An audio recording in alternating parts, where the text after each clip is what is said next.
நடந்து முடிந்த நாடாளுமன்ற தேர்தலில் புதுச்சேரி உட்பட 10 நாடாளுமன்ற தொகுதிகளிலும் விளவங்கோடு சட்டமன்ற இடைத்தேர்தலிலும் மிக கடுமையாக உழைத்து எங்களை நாடாளுமன்ற உறுப்பினர்களாகவும் சட்டமன்ற உறுப்பினர்களாகவும் உருவாக்கிய இந்தியா கூட்டணியின் தலைவர்களுக்கும் நிர்வாகிகளுக்கும் எங்கள் அனைவரின் சார்பாக மனமார்ந்த நன்றியை தெரிவித்துக் கொள்கிறேன். இங்க எல்லாருமே தலைவர் ராகுல் காந்தி அவர்களை பற்றி பேசினோம். இன்று நமக்கு கிடைத்திருக்கின்ற இந்த 100 நாடாளுமன்ற உறுப்பினர்கள் 102 நாடாளுமன்ற உறுப்பினர்கள் என்பது தலைவர் ராகுல் காந்தி அவர்களின் சமரசமற்ற 10 ஆண்டு கால போராட்டத்திற்கு கிடைத்த வெற்றி என்பதில் யாருக்கும் மாற்று கருத்து இருக்க முடியாது. ஒரு வெற்றி என்பது ஒரு கட்சிக்கு, அதுவும் காங்கிரஸ் கட்சி போல நூற்றாண்டு கால பாரம்பரியம் மிக்க ஒரு கட்சிக்கு அவ்வளவு எளிதாக வந்துவிடாது என்பதை நாங்கள் நாடாளுமன்றத்தில் பார்த்திருக்கிறோம். 52 நாடாளுமன்ற உறுப்பினர்களாக இருக்கிறோம் என்பதற்காக பலமுறை நாங்கள் கடுமையாக கேள்விக்கு உள்ளாக்கப்பட்டிருக்கிறோம். அரசியல் அதெல்லாம் நாங்கள் சகஜம் எடுத்துக்குவோம்.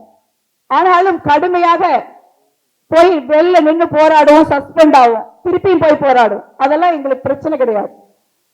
ஆனால் நாடாளுமன்ற உறுப்பினர்கள் என்கிற போர்வையில் மிக மலிவாக கீழ்த்தரமான ஆபாசமான பாஜகவின் சில நாடாளுமன்ற உறுப்பினர்களை பிரதமர் பதவிக்கும் உள்துறை அமைச்சர் பதவிக்கும் கொஞ்சம் கூட கண்ணியமும் மாண்பும் இல்லாமல் அவர்களை எழுப்பிவிட்டு தியாக உருவமாக தியாக தீயாக இங்கே இந்திய மக்களால் எதிர்க்கட்சிகளால் கூட மரியாதையுடன் நடத்தப்படுகிற கண்ணியமிக்க அன்னை சோனியா காந்தி அவர்களை அவர்கள் தரைக்குறையாக நடத்தும் போதுதான் எங்களுக்கு ரத்தம் கொதிக்கும்.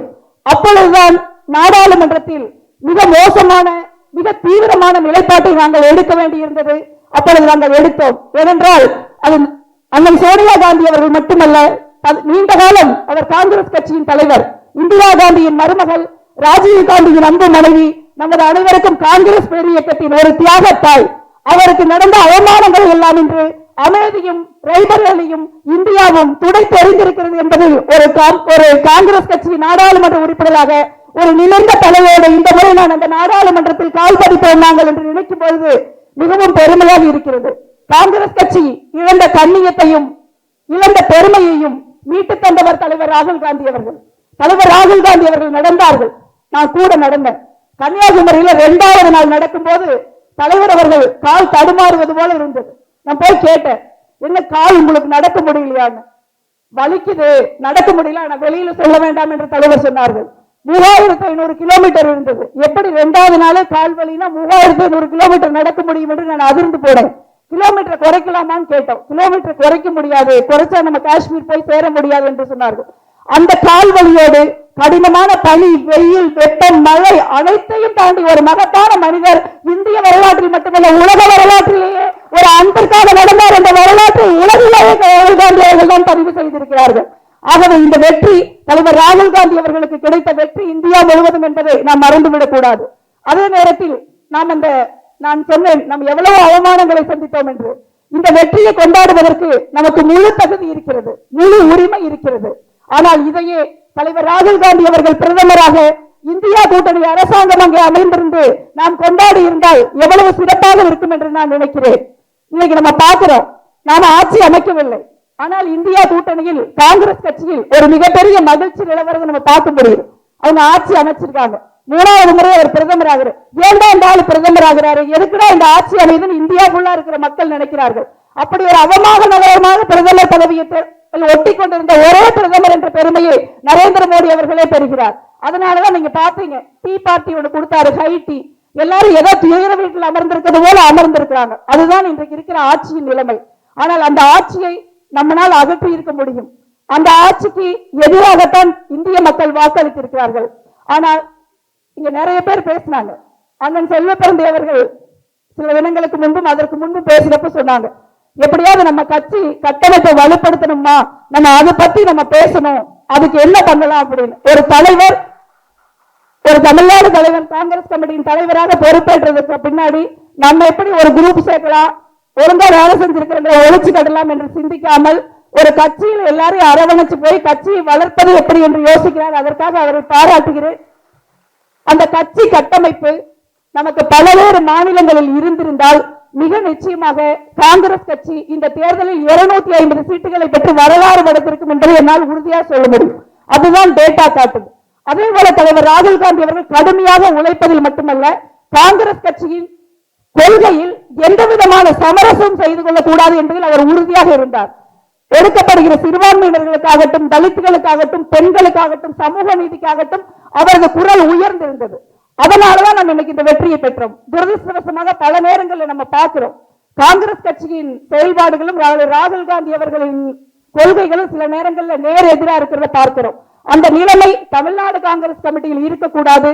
அதே போல இன்னைக்கு நம்ம எல்லாரும் பேசுறோம், கட்டமைப்பை வலுப்படுத்தணும். நான் கட்சியில் 28 வருஷமா இருக்கேன். 28 வருஷமா நான் இதை கேட்டுக்கிட்டு இருக்கேன், கட்சியை கட்டமைக்கணும், கட்டமைப்பை வலுப்படுத்தணும் அப்படிங்கிறது. ஆனா ஒவ்வொரு முறையும் நமது வாக்கு சதவீதம் ஏறுகிறது, இறங்குகிறது. அந்த சூழல் தான் இருக்குது. என்னை பொறுத்த வரைக்கும் நான் ஒரு சின்ன கருத்தை சொல்ல விரும்புறேன். இன்னைக்கு ஒரு கட்சிக்கு பல்லாண்டு காலத்திற்கு ஒரு லாயலா இருந்த ஒரு ஓட் பேங்க் குறைஞ்சிருச்சு. இன்னைக்கு எனக்கு 48 வயசு. மேபி ஒரு 40 வயசு வரைக்கும் தான் ஒரு கட்சிக்கு ரொம்ப உயிரை கொடுத்து லாயலா இருக்கிற ஒரு வாக்கு வங்கி இருக்கு. இன்னைக்கு தமிழகத்தில் யாரெல்லாம் 40 வயதுக்கு கீழே இருக்கிறார்களோ அவர்கள் எல்லாம் புளோட்டிங் ஓட்டா தான் இருக்கிறாங்க தமிழ்நாட்டில். அதை காங்கிரஸ் கட்சி கவனத்தில் எடுத்துக்கணும். அடுத்து நீங்க பார்த்திருக்கலாம், இன்னைக்கு இளைஞர்கள் 1 லட்சம் 1.5 லட்சம் வாக்குகளை ஒரு நாடாளுமன்ற தொகுதிகளை ட்ரெடிஷனலான கட்சிகள் அல்லாத கட்சிகளுக்கு அவங்க வாக்கு அளித்திருக்காங்க. ஆனா அவங்க அடுத்த தேர்தல் பாத்தீங்கன்னா நம்மள மாதிரி ஒரு ட்ரெடிஷனலான ஒரு அரசியல் கட்சிகளுக்கு வாக்களிப்பாங்க. அந்த இளைஞர்களிடம் நம்ம எப்படி சென்று சேர்றதுன்னு நம்ம யோசிக்கணும். அவங்க யாரும் பொதுக்கூட்டத்துக்கு வர்றது கிடையாது. இப்ப நீங்களே நாடாளுமன்ற உறுப்பினர் ஊருக்குள்ள போகிற பாத்தீங்கன்னா அங்க ஒரு 10-15 பசங்க தனியா நின்றுட்டு இருப்பாங்க. அவங்க நம்மளை தேடி வரமாட்டாங்க. நம்ம போய் என்ன தம்பி இப்படி தனிக்கடை நடத்திக்கிட்டு இருக்கிறீங்க அப்படின்னு கேட்டா அக்கா அப்படின்னு அதுக்கப்புறம் தான் அவங்க வருவாங்க. அவர்களுக்கு இருக்கிற ஒரே விஷயம் அவங்களுடைய செல்போன் தான், அவங்களுடைய யூடியூப் தான், அவங்களுடைய வாட்ஸ்அப் தான்.